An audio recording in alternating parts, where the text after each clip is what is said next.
Cuba korang bayangkanlah kan, bila korang dengar cerita pasal siri serangan dekat selatan Thailand sampai lebih 50 buah letupan gegarkan daerah Jala, Menara dengan Patani, mesti ramai yang terkejut kan? Tapi polis dah sahkan rakyat Malaysia tak terjejah apa pun. Cuma itulah, bila tengok ada yang menghentam sebab sasaran dia tempat awam, apa kata kita cuba faham dulu punca sebenar benda ni jadi? Sebenarnya, konflik ni bermula jauh sebelum tahun 2004 lagi. Kalau nak diikutkan, dari zaman penjajah lagi, tanah Patani, Terang, Setul, Mambang Segara tu memang beratus tahun ada kesultanan dan kerajaan Melayu sendiri.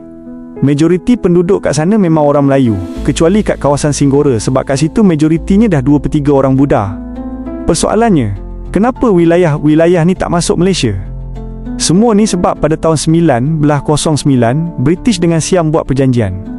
Hasilnya, negeri macam Kedah serta Perlis, Kelantan dan Terengganu jatuh bawah orbit British, manakala wilayah lain tu pula pergi ke Siam.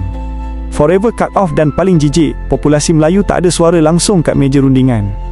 Ibarat penjajah baling dadu dan yang jatuh kat muka orang ramai adalah najis.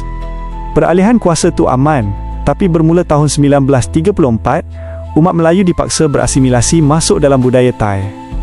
Bahasa Thai mengambil alih Jawi, mahkamah Islam diketepikan bila mai tang kes sivil. Semua ni merencanakan perjuangan orang Melayu macam petisyen aman. Dibuat Haji Sulong Al-Fatani pada tahun 1947 yang menuntut autonomi syariah. Macam boleh dibayangkan, beliau bersama ketua agama lain tu ditangkap atas tuduhan mengkhianat. 5 tahun kemudian, baru dibebaskan untuk ditangkap semula pada tahun 1954. Kali ni Thailand angkut sekali anak dia, dan itulah last time mereka kelihatan, lenyap sampai sudah, tak tahu ditanam ke, tak tahu dibakar ke. Tapi dari penganiayaan ke atas Haji Sulong ni lah terbinanya Gabungan Melayu Patani Raya yang diasaskan Tengku Mahmud Mahidin, seorang peniaga, seorang pengumum radio, seorang spy master dan seorang pejuang kemerdekaan sampai digelar Harimau Melaya. Baginda rebah pada 12 Februari 1954 selepas menunaikan solat Jumaat. Tak tahu apa jadi, natural, kriminal atau racun. Memang Allahu'alam.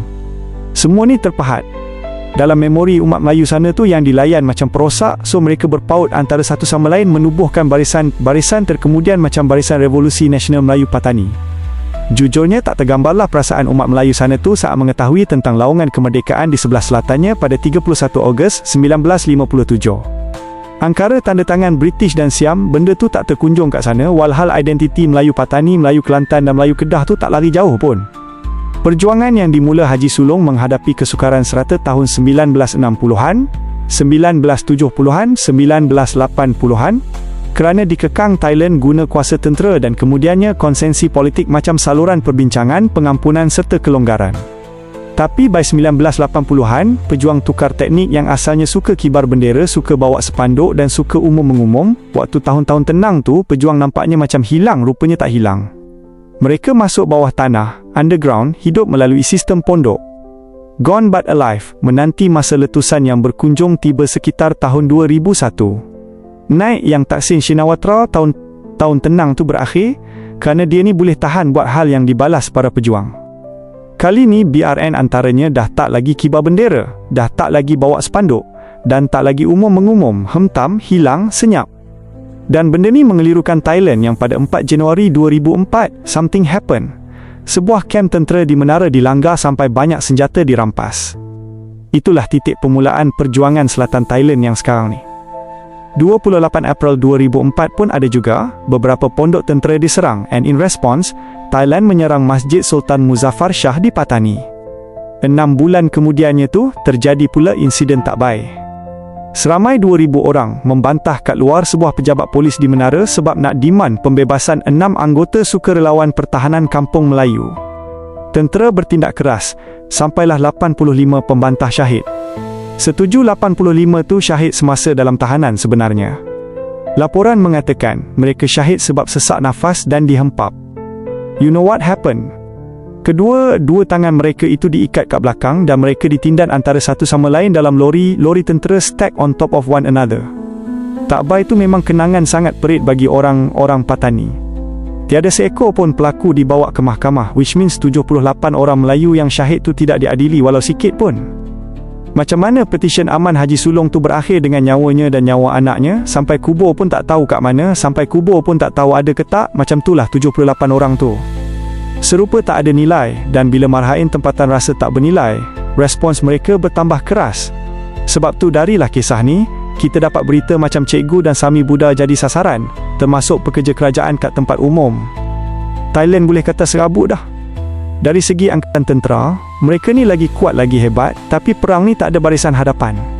Seorang warga boleh berniaga sayur pada waktu pagi, bekerja kebun pada waktu petang, dan jadi pejuang pada waktu malam.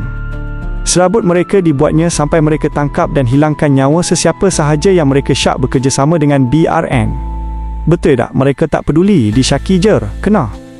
Perjuangan dibalas penindasan. Penindasan mencipta kepedihan. Kepedihan mencipta pejuang dan pejuang meneruskan perjuangan.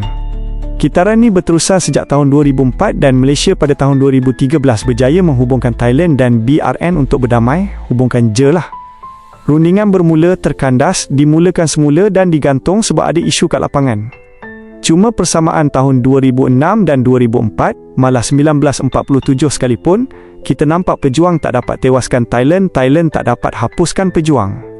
Selagi keperluan umat Melayu tak tertunai, selagi kitaran tu diamalkan secara berterusan, selagi hak mereka dipijak-pijak, masalah yang dicetus British dan Siam ni tidak akan sesekali selesai.